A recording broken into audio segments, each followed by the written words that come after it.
Duke Tobin had plenty of interesting things to say about the Bengals in his yearly press conference at the NFL Scouting Combine. And in this video, I'll explain why what he said genuinely surprised me.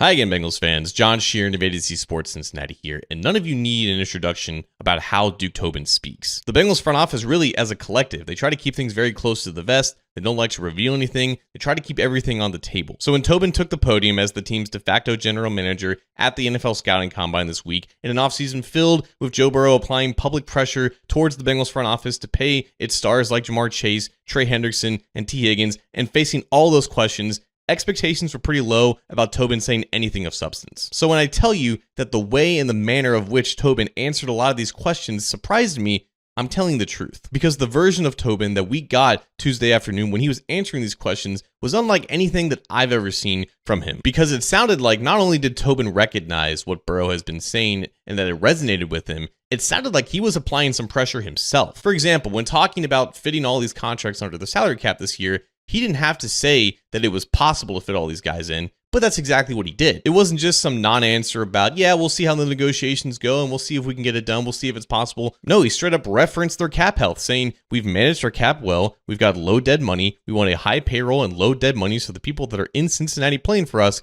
can get all the money. That's what we want, and we're in a position to re-sign these guys. So that was good to hear, but it's more than just re-signing these guys, right? It's more than just making sure that the best players on your team right now are paid accordingly. You still have to fill out the rest of the roster. You can't just run back the same team this next year, only be more expensive. And this was something Tobin mentioned multiple times, saying, quote, I don't want to just pay more money for the same team we had last year. We have other needs, and I want to go after those needs as well. And a crucial thing with this is to make sure that these deals get done before free agency begins so they have a clear indication about how much money they have left to spend. And Tobin also made sure to mention this as well, saying, quote, the earlier we can do some of this stuff, the freer it makes us to build the rest of the team. We have other needs that we want to build, and so we want to get these kinds of things done early enough to where we can really focus on building out the rest of the football team. And something that I've been really adamant about relaying recently is that Tobin, again, is not officially this team's GM. He doesn't officially have as much power as the ownership group above him has. The negotiating these contracts, it falls on the Blackburns. It falls on the ownership group. It's not necessarily Tobin's job to make sure that T. Higgins gets what he wants, for example. And I think in his own way, he was also trying to relay this. Because when he was asked about Burrow really pushing the team towards doing this stuff, he said, quote, I'm optimistic. I want deals done,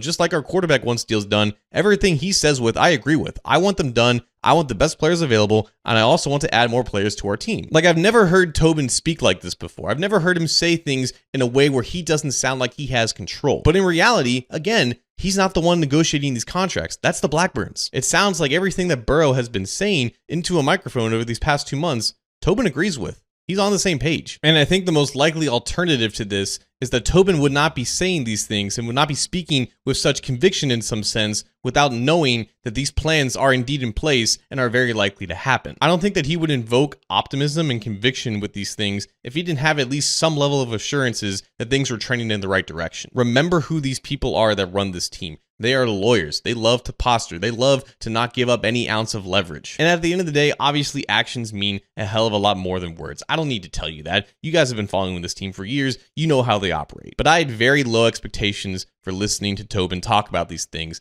and I came away genuinely surprised. But what do you guys think? Does this actually give you more confidence in the Bengals actually pulling this stuff off? Let me know in the comments below.